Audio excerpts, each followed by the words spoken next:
일단 우리가 지금 분단국이죠. 분단국은 지구상에 이제 우리가 하나 남아 있습니다. 물론 이제 대만과 중국 관계를 얘기하는데 그건 일반적으로 분단국 속에다 범지 안 넣어요. 대만하고 중국은 그 규모가 원칙 차이가 있고, 또 대만은 원래 그 중국의 영토가 아니었답니다. 원래 본래가. 그래서 그 원주민들이 있고 그래가지고 분단을 했다고 해서 고통을 겪는 게 거의 없어요. 대만 독자적으로. 그런데 우리는 분단 때문에 오는 그 고통이 엄청나게 심해요. 우선 잘 알다시피 이산가족 고통으로부터 시작해가지고 매년 분단 비용을 지불하잖아요. 분단 비용이라는 게 지금 상상도 못하게 유형 무형의 비용이 들어가죠. 그 비용 때문에 겪는 그 트라우마, 소위 우리 한국 사람들이 그 행복 지수, 그런 것들이 굉장히 떨어져요. 그러니까 경제적으로 우리가 세계 10위권 안에 들어있지 않습니까? 그런데도 행복 지수에 들어가면 한 75위, 한 80위래요. 그것은 뭘 말하냐면 항상 마음속에 그 불안한 요소를 가지고 있다고 말이죠. 분단 때문에. 그 비용 지출로부터 해서 이산가족 고통, 또 그 다음에 북의 핵 위협, 또는 북한에서 어떤 형태의 변화가 오든 우리에게 피해가 오게 돼 있어요. 김정은 권력이 이제 붕괴돼도 피해가 오고, 또 그들이 어떤 핵 시험을 한다든 이럴 때도 그 피해가 오죠. 그래서 그걸 이제 우리가 트라우마라고 합니다만은 그런 고통을 겪고 있는 민족이에요. 그래서 어쨌든 이 후손들에게는 분단을 극복해 줘야 돼요. 끝내줘야 된다 그런 얘기죠. 그리고 보통 그 문화적 이질화 때문에 서로 그 종교가 다른다든지 문화의 차이가 나면 1세기가 되면 고착돼 버려요. 통일 의지가 약화돼 버려요. 지금 1세들이 그래도 남아 있으니까 분단 고통을 겪은 분들이 있고, 또 통일해야 되고 북쪽에 가족이 있고 또 뭐 남겨놓은 재산이 있고 이런 사람들은 그 애절한 그 절기가 있지 않겠어요? 그런데 1세기 한 100년 되면 거의 다 없어져 버려요. 그럼 그냥 그런 대로 고착돼 사는 거예요. 사는데 북한 체제가 민주주의 국가 같으면, 우리도 민주주의고 북한도 민주주의라고 말이죠. 그러면 전쟁은 안 해요. 같은 체제면 얼마든지 협상해 가면 살 수 있어요. 근데 아주 독특한 체제를 가지고 있어요, 북한은. 뭐 잘 알다시피 지금 백두혈통이라고 해가지고 김정은이 체제가 3대 세습이지 않습니까? 그런데 그 나이로 봐서 지금 이제 우리는 지금 그 사람 나이를 38쯤 봐요. 근데 북한에서는 금년에 뭐 40 가까이 됐다고 그래요. 근데 아직 젊은 나이잖아요. 근데 앞으로 한 30년 정도를 더 통치할 수 있는 그런 바탕을 만들어 가려고 그래요. 그러다 보니까 자연히 그 할아버지가 겪었던, 김일성이가 겪었던 체제, 또 김정일이가 갖고 왔던 체제를 더 옹호하고 또 그것을 지속해가지고 소위 그 북한의 그 장기적인 집권 체제를 지금 준비하고 있어요. 그래서 조금 더 변화를 못해요. 조금만 변화하면 북쪽도 이제는 과거와 달리 정보가 다 교류되고 있고, 그 다음에 또 어떤 경제적 부가 조금이라도 더 생겼잖아요. 그러니까 그 의식이 변했어요. 많이 북한 사람들도. 그리고 경제 자체가 이제 장마당 경제, 북한은. 지금 장마당 경제에 의존하는 인원이 한 10년 전만 해도 80% 정도 된 지금 85%로 늘어났어요. 그러니까 거의 국가 재정의 8, 90%가 자립 재정이다 그러죠. 우리 각지 살듯이 장마당에 가서 벌어가지고 살고, 어떤 것도 다 이제 관계를 통해 살아요. 국가 배급을 못 받는다 그런 얘기죠. 그 체제는 사회주의 체제인데, 배급 체계인데 배급을 못 받으니까 거기서 이제 차이가 생기는 거예요. 그래서 평양과 지역 간의 차이. 평양 사람 배급 받아요, 지금도. 그 다음에 당원과 비당원의 차이. 특히 이제 코로나가 좀 오래되면서 보건의료 체계가 지금 무너져 있거든요, 북한이. 그러면 보건의료의 혜택을 받는 지역과 못 받는 지역의 차이. 이런 것들이 이제 소위 그 북한의 갈등 구조가 되는 거예요. 또 요 최근에 나타난 구조 가운데는 군대와 당원 간의 갈등이 심합니다. 과거에는 군대가 개판으로 그냥 놔줬어요. 그럼 자기들 마음대로 그 관리하는 영역에서 경제권을 군 사단장이 가져요. 뭐 열차도 털어먹을 수 있고 고구마밭이라든지 수수밭 이런 걸 익기도 전에 고구마가 손가락만 할 때 파먹어버려요. 군대들이. 배고프니까. 근데 지금 일체 못해요. 지금 못하게 돼 있어요. 아주 철저하게 단속해요. 장마당 건들지 못하게 해놔서. 장마당에 가서 매대 깔아놓고 장사하는데 발길로 툭 차면 뒤에서 돈 주거든요. 그 걷어가요. 별의별 놈의 장사를 해요, 군대들이. 아마 나이 드신 분은 알 겁니다. 6.25 전쟁 때 후방에서 벌치하고 이런 거 다 군대들이 하고, 군대 배급에다가 모래알 섞어가지고 주고 쌀 팔아먹고 별짓 다 하잖아. 후생사업이라 해가지고. 그래가지고 군대가 살아나가는 거예요. 근데 일체 지금 못하게 해놓으니까 군대가 지금 메말라 버렸어요. 군대 배급이 잘 안 나가요. 그러니까 군대가 지금 어떤 경지까지 왔냐. 어차피 이럴 바에야 충성 경쟁을 하자, 이게. 충성 경쟁. 핵에 대한 주도권을 김정일이 맡겨놨던 주도권을 군대가 일부 갖자는 겁니다. 그래서 절대 핵 폐기 못한다. 이제 김정은이 폭이 아주 좁아져 버린 거예요. 그걸 가지고 충성한다는데 국가를 위해서 핵을 담보하고 그 자체의 존엄함을 절대시한다는데 어떻게 반대할 수 있겠어요? 그러니까 군에서 권력이 당으로 넘어갔거든요. 김정일 때까지는 군이에요. 선군. 근데 지금 김정은 때 와서는 선당이에요. 군대로부터 위협을 받잖아요. 군대에서 적어도 별단 계급들은 전부 김정일보다 20, 30년 다 위에 있어요. 나이가 60, 70. 그러니까 연령 차이가 나고 그러니까 경륜이라든지 또 항일발산 투쟁 경력이라든지 집안 혈통에 이런 것이 김정일은 지금 서자들이잖아요. 고영이라는. 지금 어머니 고영이는 일본 제주도 출신인데 일본 조총련에 있다가 평양의 예술단으로 갔다가 김정일이 눈에 들어가지고 결혼 형식을 거쳐서 세 번째지만은 김정일이 낳았잖아요. 그러니까 결과적으로 이 유교윤리적으로 봐도 정통성이 없는 거예요. 장남이 아니기 때문에. 그래서 김정남이를 죽여버린 거예요. 장남에 대한 그 마음이 북한 사람들이 있기 때문에. 지금도 철저하게 북한의 내부적으로 흐르는 윤리는 유교윤리입니다. 일본 시대에서 그냥 넘어왔지만 어떤 민주주의를 경험한 것도 없고 아무것도 없잖아요. 그러니까 일제시대보다는 낫다는 생각으로 지금까지 살아온 거예요, 북한 사람들은. 일제시대는 낫다. 자존심 하나라도 핵도 만들어서 미국하고 맞담배질하고 옆에 있는 중국이나 러시아도 우습게 알고 아주 남조선 아주 개판으로 알고 이러니까 남조선 대통령이 와서 막 절절 매고 돈 갖다 주고 또 뭐 먹을 거 갖다 주고 그 다음에 뭐 와서 남쪽 대통령이라는 말도 못 하잖아요, 평양 가서. 우리 문재인 대통령이 평양 그 유경 체육관에서 15만 명 모아놓고 연설할 때 몸에다 태극기 하나도 붙이지 못하고 가서 남쪽 대통령, 남측 대통령이 그랬잖아, 남측. 대한민국이랑 국호도 못 쓰고.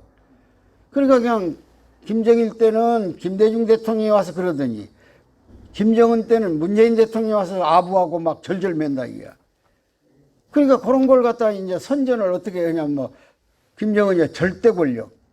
응? 지금 트럼프하고 맞담배질 하니까 트럼프도 절절 맸단 말이야. 이런 식으로 해가지고 아주 남쪽을 아주 절저한 비하된 국가.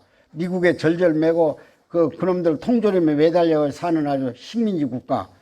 이렇게 치부해버린다고 말이죠. 그런 대로 체제가 유지되는 거예요, 지금 현재. 근데 이제 지금 이제 하나 아주 골치 아픈 일이 하나 벌어져서 북한에서 뭐가 벌어졌냐면 95년에서 2000년까지 사이를 북한에서는 고난의 행군 시기라고 그래요. 고난의 행군 시기. 그때 처음으로 전체 식량이 기근돼 가지고 굶어 죽는 사람이 뭐 많게는 한 300만까지. 아무리 안 죽었어도 200만은 죽었을 거라는 겁니다. 길바닥에 날마다 시신을 볼 수 있었고, 제가 현지 북한의 사람을 만나서 그때도 얘기를 들어보니까 이 노인들이 많이 죽는데요.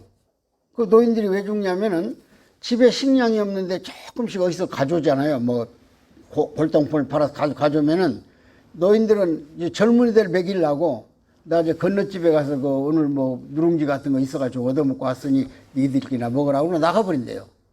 그래 하루 굶고 이틀 굶다가 힘이 빠지니까 길 가다 뒤충뒤충하다 넘어지면 못 일어난다는 거야. 그럼 그냥 방에서 나와가지고 일꾼들이 가만히 같은 데 묶어가지고 산에 개골에다 그냥 묻어놓고 매일 그냥 한 서너 명씩 죽으니까 동네에서 불태워버린다는 시신을. 이래가지고 한 300만 가까이가 죽었어요. 그때 제일 젊은이들이 죽인 죽었는데 배고파 했던 애들이 10살, 20살 사이의 청년들입니다. 양을 못 채우니까. 우리 한참 때는 뭐 밥을 몇 그릇 먹어도 그냥 돌아서면 배고프고 그런 때가 다 있었잖아요. 그러니까 얘들이 아무리 수령이 뭐 생명의 은인이고 뭐 김일성 장군이 어떻고 김정일이 했대도 배고픈 것은 당할 수가 없다. 이걸 알아요. 그러니까 얘들이 지금 시장 바닥에 나와가지고 돈주 역할을 하는 거예요. 돈주. 매대 깔아주고 외상 주고 장사해서 남은 돈에서 뜯어가고 이런 게 다 저 돈을 관리한다고 말이죠. 심지어 무슨 짓을 하냐면요. 북한에는 시외버스가 없어요. 외로 나가는 것은 조직된 동원들, 뭐 평양에서 물난리가 나가지고 어디로 보호로 간다든지, 봉사하러 간다든지, 이런 동원 외에는 민간 동원은 안 되잖아요. 여행 자유가 없으니까. 그러니까 철도 외에는 일체 버스가 없어요.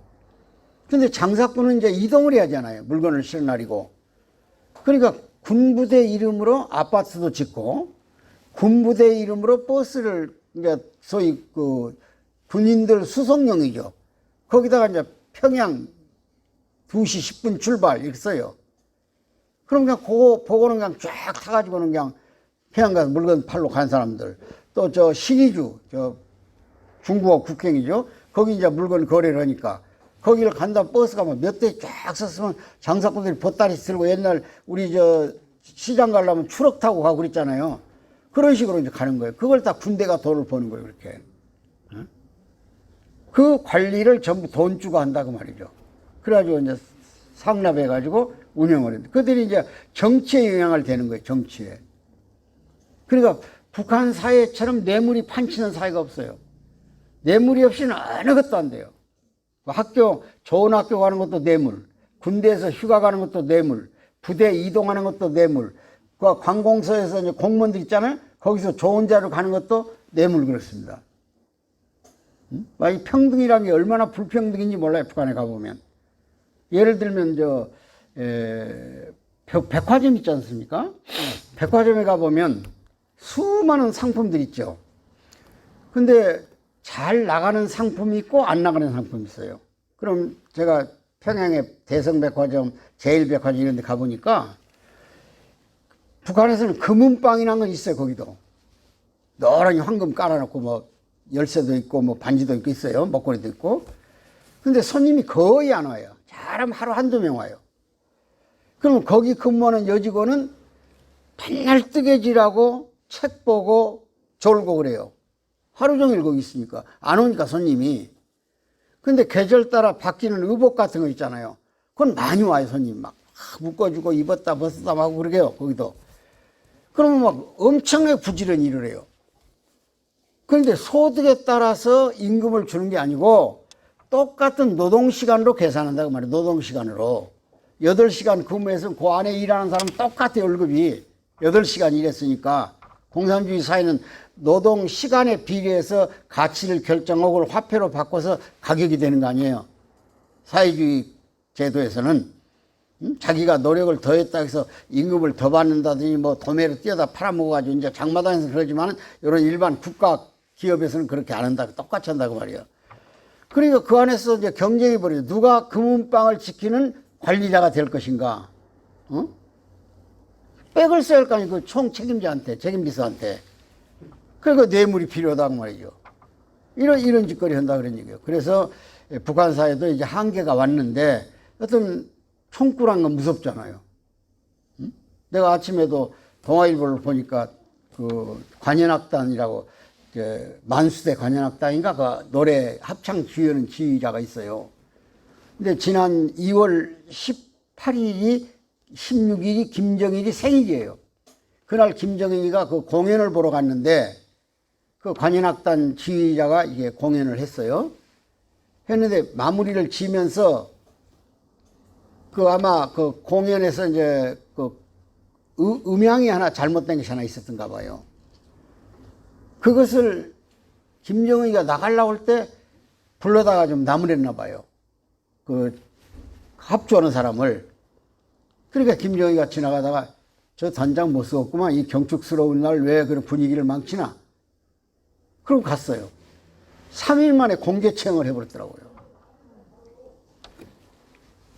무대, 사형대에다 딱 묶어놓고 3명이 나와가지고 M1 우리 총 같은 거죠.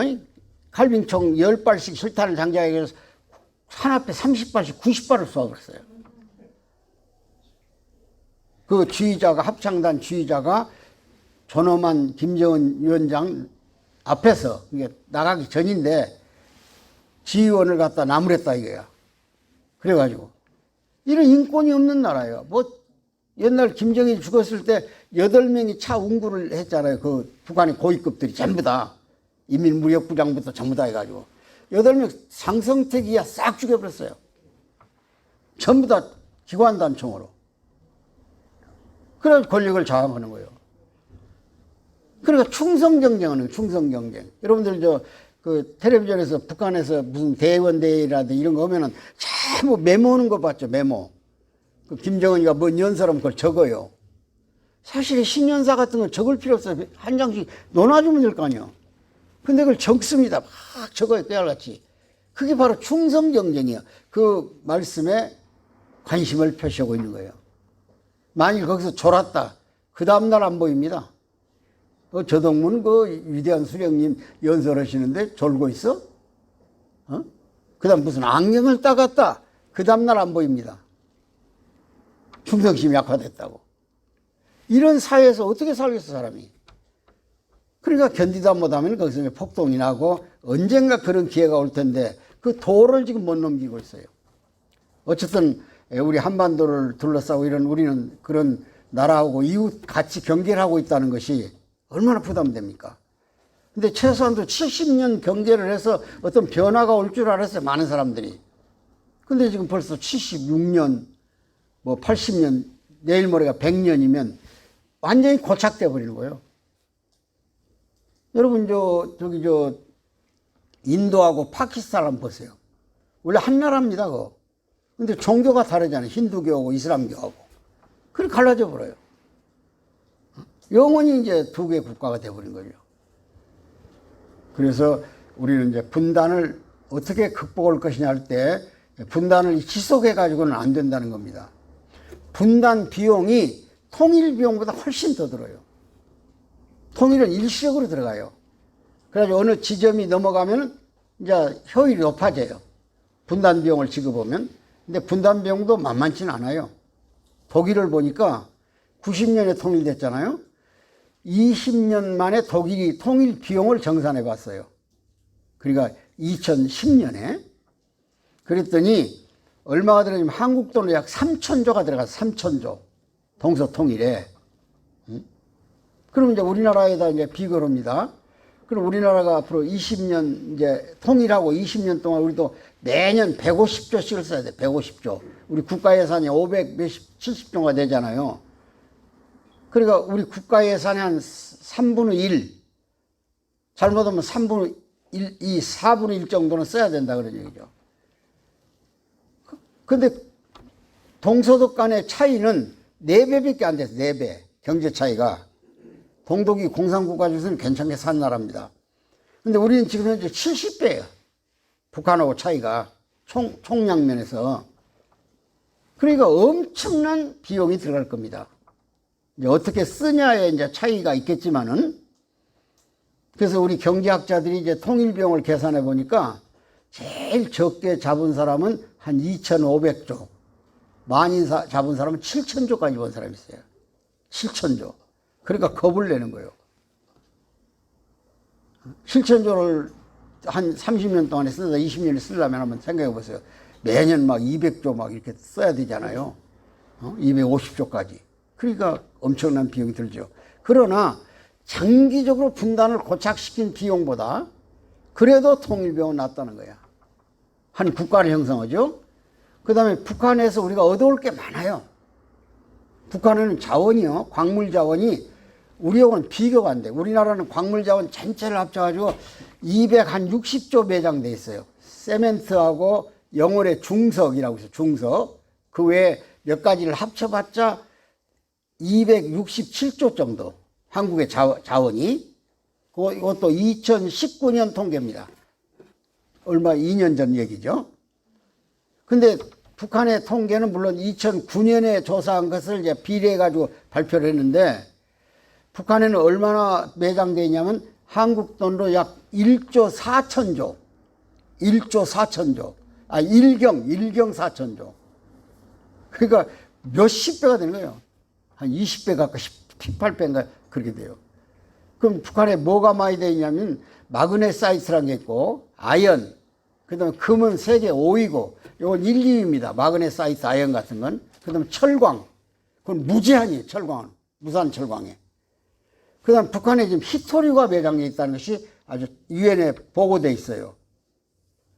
원산의 명사심이라는 데 있잖아요. 그 모래바닥에서 쭉 올라가면서 흥남 쪽으로까지 히토류가 매장되어 있어요. 히토류가 뭐냐면 IT 산업에 절대 필요한 광물질이에요.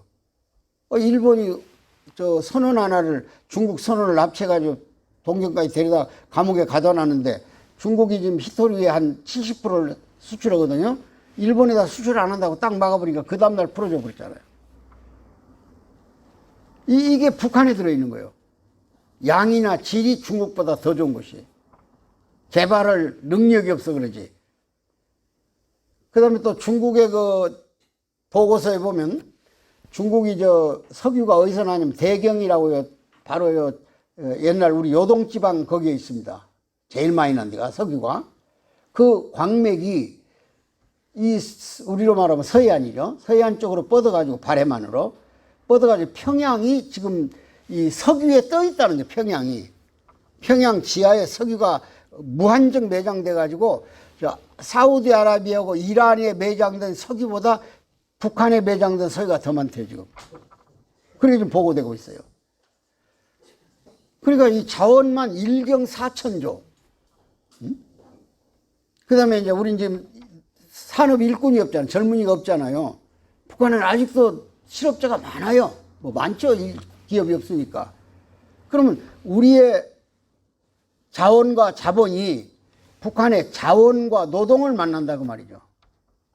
우리의 기술과 자본이 북한의 자원과 노동을 만나요.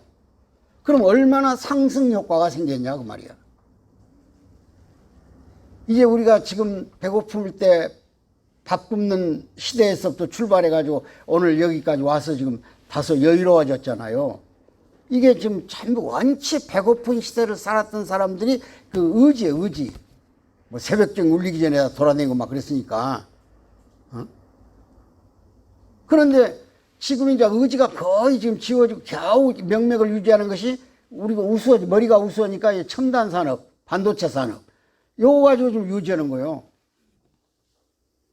이번에 반도체가 아니면 지금 반도체가 물론 전체는 아닙니다만은 삼성전자의 수출이 대한민국 전체 수출의 18%예요. 그리고 반도체 산업에 관련돼 가지고 각각 그 부품 산업을 하잖아요. 자동차나 이도 2만 개 각종 부품이 있듯이 그 부품 산업까지 합치면 약 34%를 반도체 산업이 수출하는 거예요. 그러니까 삼성 같은 데가 안 나왔더라면, 물론 그 기업 윤리도 있고 물량한 것들이 많이 있지만 그건 다 시대적 산물이에요. 어쩔 수 없이 그렇게 가는 거예요, 세상은. 그래서 지금 이 세계가 반도체 경제해가지고 미국 같은 바이든이 직접 책임지잖아요, 지금. 자동차 시장에 반도체 부품이 없어가지고 놀고 있잖아요, 지금. 며칠씩 놀아버리잖아요. 부품이 안 들어오니까. 우리나라가 만드는 것은 반도체가 시스템 반도체가 아니에요. 메모리 반도체지. 그 시스템 반도체는 대만서 많이 만들어요. 그래서 삼성 이재용이가 20조, 30조를 투입해가지고 반도체를 만드는데 우리도 이제 시스템으로 가는 거예요. 그래야 이제 완전한 반도체 산업이 되는 거예요. 메모리 산업하고 시스템 산업이. 근데 이걸 지금 하게 넘어 들어가잖아요. 그러니까 이거 감당 못 하는 거예요. 그래서 국민들 마음속에 정리해야 할 것이 하나 있어요. 그게 뭐냐? 분단을 지속해서는 안 된다. 어떤 이유든 통일국가를 만들어야 되겠다 하는 마음을 가져달라 그런 얘기입니다. 그런 쪽으로 방향을 가져달라 그런 얘기입니다. 그것이 후손을 위해서나 우리나라 영구적 통일국가를 만들어 놓을 때만이 가능하다 그런 얘기를 먼저 드리는 거예요. 그러면 이제 통일 방식은 어떤 것이냐? 세계가 2차 대전 후에 4군데가 분단되어 있었어요. 베트남, 그 다음 동서도, 저쪽 중동에 있는 예멘, 남북 예멘이라고, 그리고 한반도예요. 근데 세계는 다 통일됐어 지금. 그럼 어떤 형식으로 통일되냐? 베트남은 무력으로 월남 공화국이 호치민이 이끄는 공산 월명에게 먹혀버렸단 말이야. 미국이 지켜준다고 하다가 파리 협정을 맺으면서 가버렸어요. 하도 지치니까. 베트남 그 게리라들이 소위 얼마나 지도고냐면 맨발로 그렇게 뛰어다니면서 하노이에서 사이공까지 899km를 구멍을 뚫었어요. 동굴을 뚫어가지고 지령을 받았어요. 그리고 베트남 사람들은 몸이 적어요. 22인치. 밥을 하루에 2끼도 안 먹어요, 그 사람들은. 그러니까 몸이 적으니까 굴을 파가지고 들락날락한 것이 큰 개미 한 마리 왔다 갔다 한 것 같은 게. 우리 한국 사람들 가서 발 하나밖에 못 넣어요. 근데 그것들은 들락날락해. 그 게리라들이 있는 그 소위 굿지라고 하는 것이 있는데 그 동굴을 미국이 3번이나 점령으로 탱크 몰고 갔다 실패하고 돌아왔어요. 아니, 개미밖에 들락날락하게 생겼는데 거기서 베트공이 살아있다 이게. 그 안에 병원도 있고 훈련장도 있고 별것 다 만들었고 호치민시로부터 하노이로부터 지령받아가지고 싸우는 거예요. 맨손으로. 그러니까 미국이 그냥 질려서 가지고 가버렸어요. 그냥. 그냥 공산 월명이 먹어버린 것이 물리적 통일, 군사적으로 통일했다 그런 얘기예요. 두 번째, 남북 예멘은 남과 북이 정치적 협상을 해요. 권력을 양쪽이 논아갖자 그런 얘기예요. 대통령은 남예멘이 하고 부통령은 북예멘이 하고 군사령관은 북예멘이 하고 부사령관 남예멘이 하고 국회의원은 200명 중에서 남예멘 인구가 많으니까 119명을 하고 나머지 99명은 북예멘이 하고 이런 식으로 배분했다고 하면 권력을.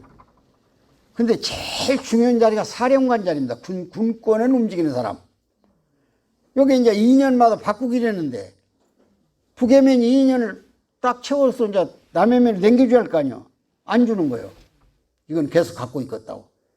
그래 남예멘이 건방진 소리 협상을 깨는 거 아니야. 가지고 달라들어가 전쟁이 붙었어요. 근데 북예멘은 미국으로부터 지원을 받고 남예멘은 소련으로부터 지원을 받아요. 근데 결국 미국 지원을 받은 북예멘이 인구도 적고 영토도 적지만 남예멘을 공략해가지고 먹어버렸어요. 그래서 3년간 전쟁을 끝내고 90년에 완전 통일을 했어요. 거기도. 그러니까 그것은 역시 정치적 협상은 안 된다. 결국은 군사적으로 통일하는 방법이 없다 그런 얘기야. 그럼 이제 동서독은 어떠냐? 동서독은 이제 우리가 일반적으로 흡수통일이라고 그래요. 흡수통일. 동독을 서독이 흡수해버렸다 그런 얘기예요. 동독 사람 마음을 서독이 사버렸어요. 서독 사람들이 동독하고 통일되는 걸 원해. 그러면 이제 우리도 북한 사람이 남하고 통일되는 걸 원하면 피를 안 흘리고 조용히 통일을 줬잖아요. 근데 우리는 전쟁을 한번 경험했잖아요. 동서독은 전쟁을 경험 안 했어요. 그러니까 원한이 없어요. 그 서독이 계속 줬어요. 동독에다 계속 줘요. 경제협력하는 비용까지 다 대줘요. 그리고 정치범을 5만 불씩 주고 사왔어요. 그래서 동독서 간첩을 잡았다 그러면 그걸 서독이 사와요. 총알값 맡기라고. 그리고 뭐 국경일날 뭐 무슨 가족의 결혼식이라든지 생일이라 이럴 때 교류를 하게끔 비용을 전부 서독이 돼요. 고속도로도 놓아가지고 동독 자동차는 공짜로 다니게 해줬어요. 베를린에서 고속도로 나와가지고. 그러니까 동독 사람들 마음이 서독으로 와버렸다 그런 얘기야. 그러면 베를린 장벽이 무너지니까 그냥 한 100만 명이 밀고 들어와 버렸어요. 그게 이제 때가 있어요. 통일도 때가 그냥 되는 게 아니고 인간 마음대로 안 돼요. 통일이. 하늘이 움직여야지. 응?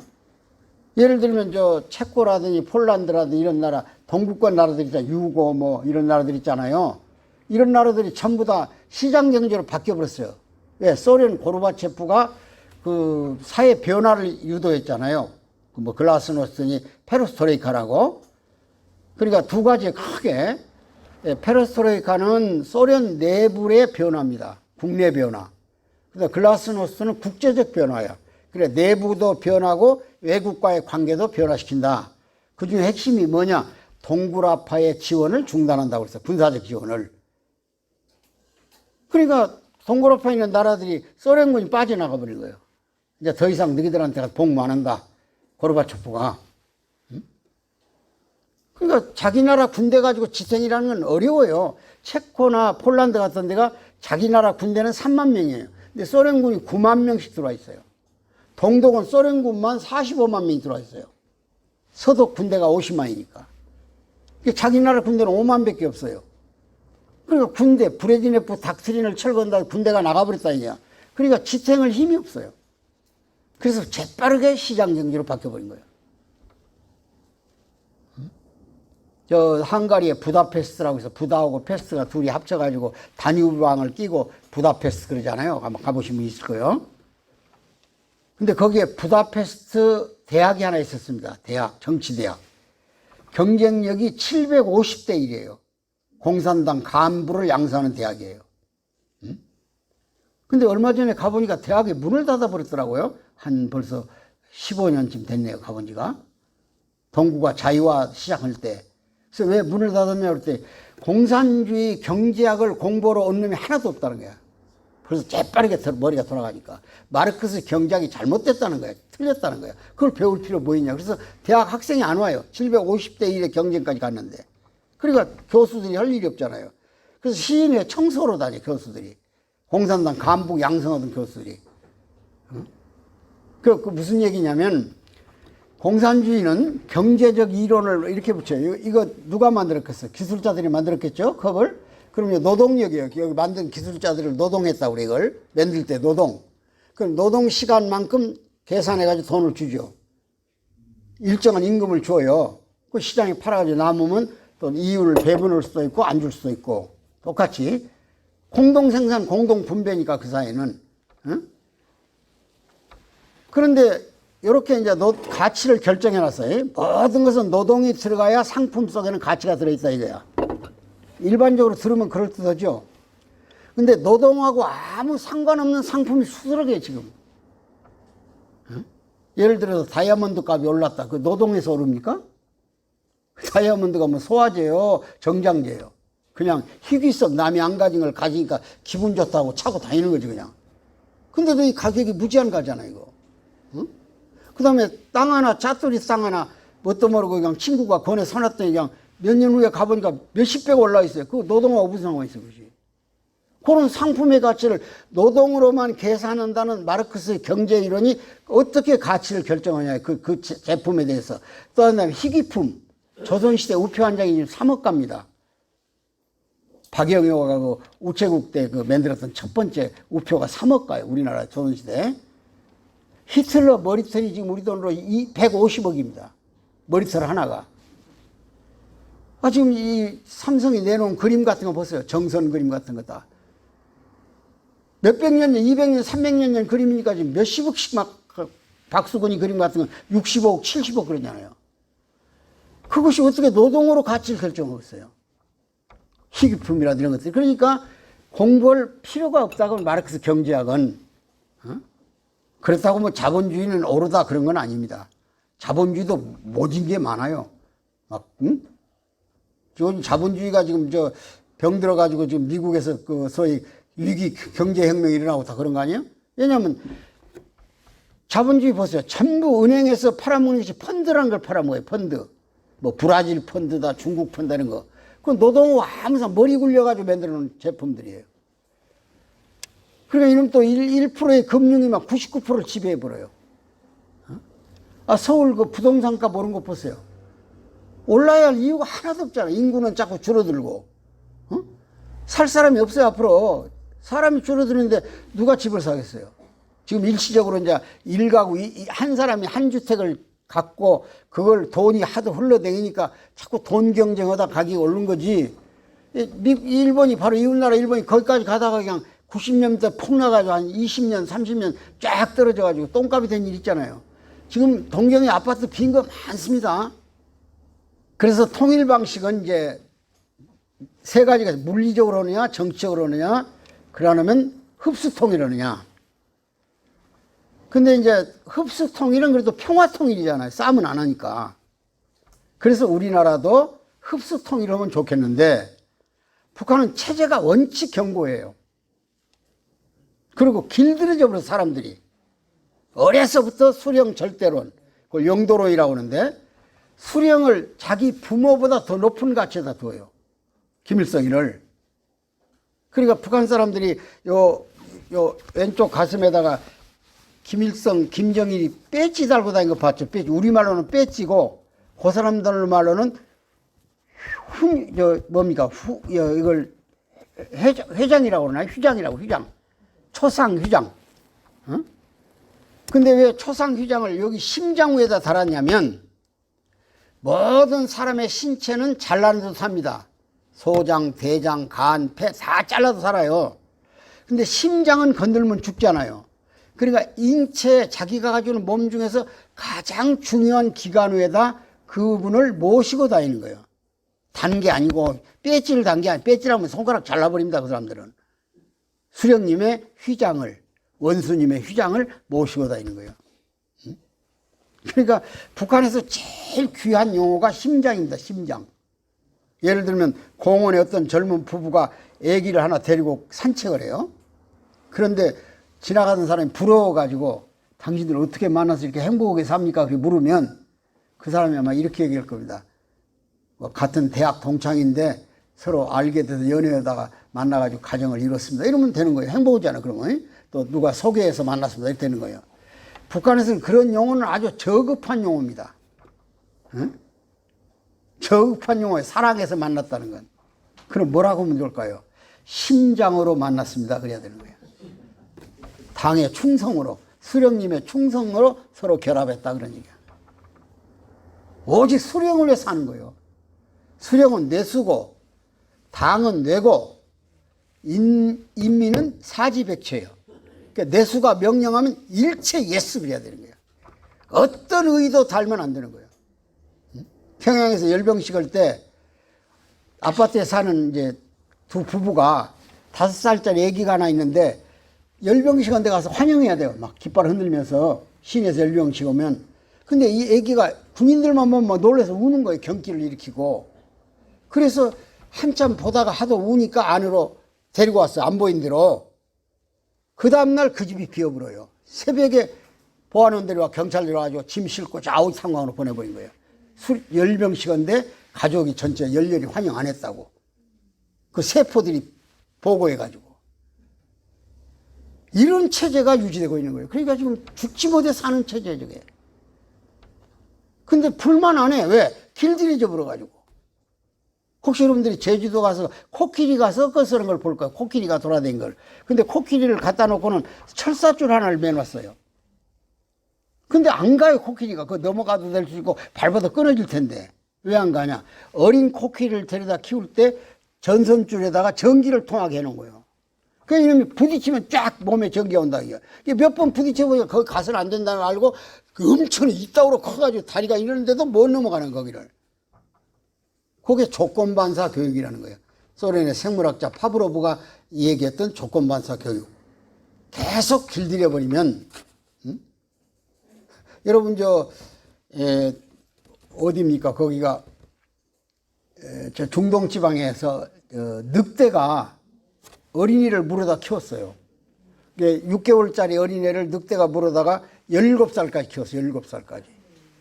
그리고 완전히 늑대가 됐어요. 네 발로 기어다니고, 괴성 지르고, 옷 다 벗어버리고, 사냥하는 거예요. 개구리도 잡아먹고 막 그래요. 근데 영국의 인류학자들이 그 소식을 듣고 와서 사람을 구해냈어요. 그래가지고 데려다 놓고 사람을 만들어 보는 거예요.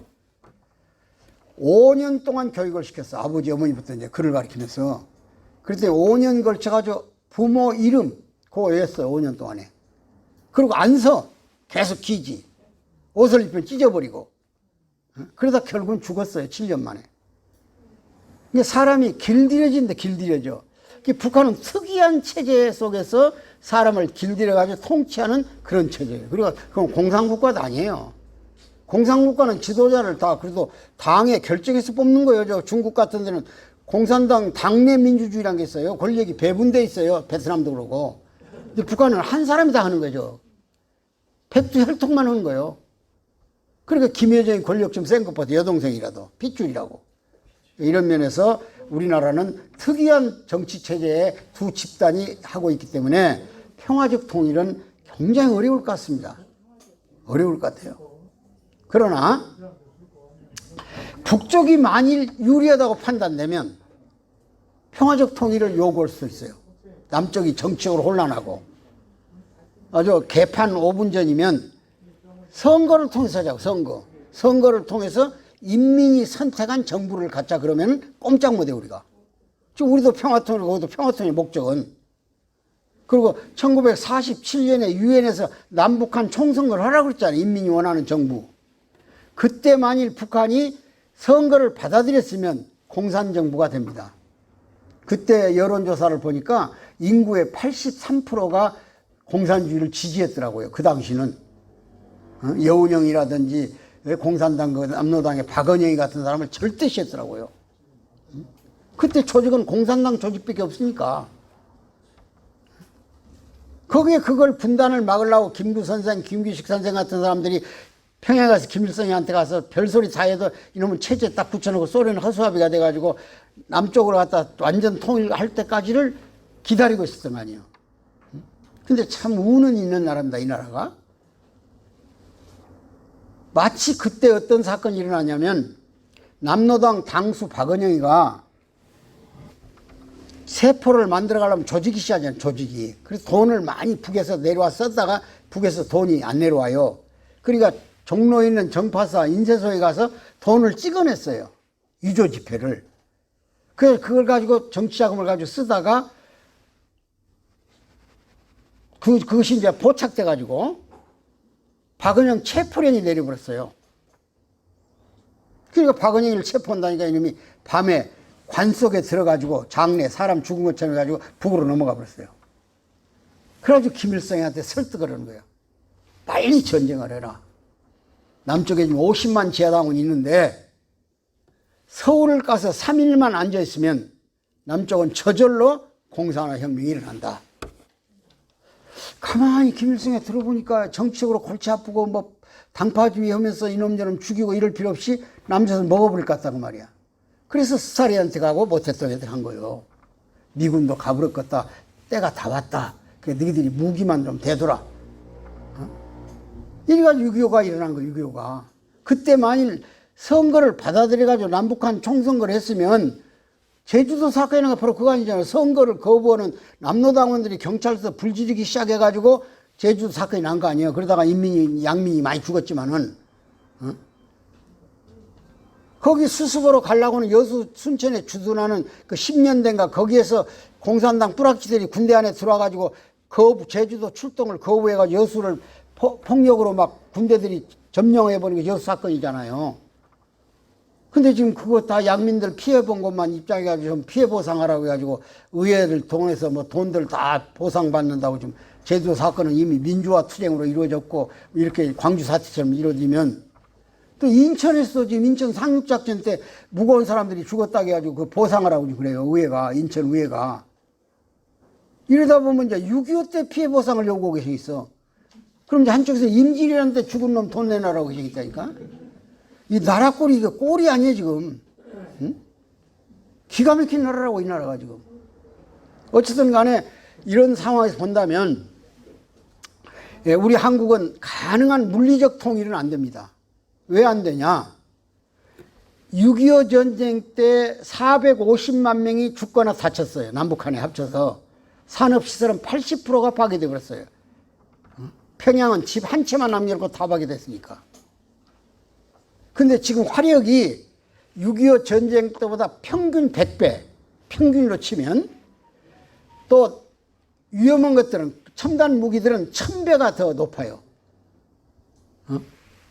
예를 들어서 북한에서 핵을 남쪽을 향해서 중거리든 단거리를 쏘았다고 그러잖아요. 그럼 이쪽에 미사일이 1분 30초 만에 평양에 도착하는 게 있습니다.